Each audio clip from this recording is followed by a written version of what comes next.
تاني طريقة تقدر تستخدمها عشان تحول أي شخصية مجرد كونها سطحية لكونها قوية وليها دور. استخدم ال internal وال external conflict. طيب، ايه ال internal وال external conflict ده؟ ال internal هي مشكلة داخلية بتكون جوه الشخصية ذات نفسها، لكن ال external بتكون مشكلة حد تاني عاملها للشخصية. يعني مثلا التروما أو العقدة النفسية بتكون حاجة internal. تصميم مثلا اتسرق من الشركة فحصل مشكلة للشخصية بتاعتنا، دي كده حاجة external، حد هو اللي عملها له. انعدام مثلا ثقة، بمعنى ان الشخصية ما عندهاش ثقة في نفسها، تبقى دي حاجة internal داخلية. anger issues، مشاكل مع الغضب، دي حاجة داخلية.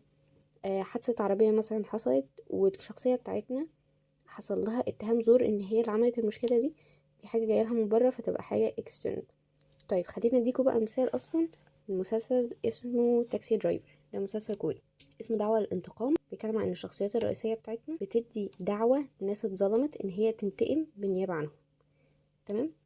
فالشخصية الرئيسية بقى بتاعتنا اللي هو البطل عنده internal conflict، ازاي ان هو جاتله تروما نفسية، ان هو في مرة من المرات لما كان راجع البيت لمامته، لما دخل البيت لقاها ميتة غرقانة في دمها، ووقتها كان المية المحطوطة على النار بتاعة الشاي، التيبوت نفسه اللي هو بيتسخن فيه المية كان لما بيغلي بيطلع صفارة، فهو في اللحظة دي كانت الصفارة فيها عالية جدا، وصلت لمرحلة ان هو بقى كل ما يسمع صوت الصفارة في اي حتة بيجيله انهيار نفسي لدرجة ان هو بيقع من طوله.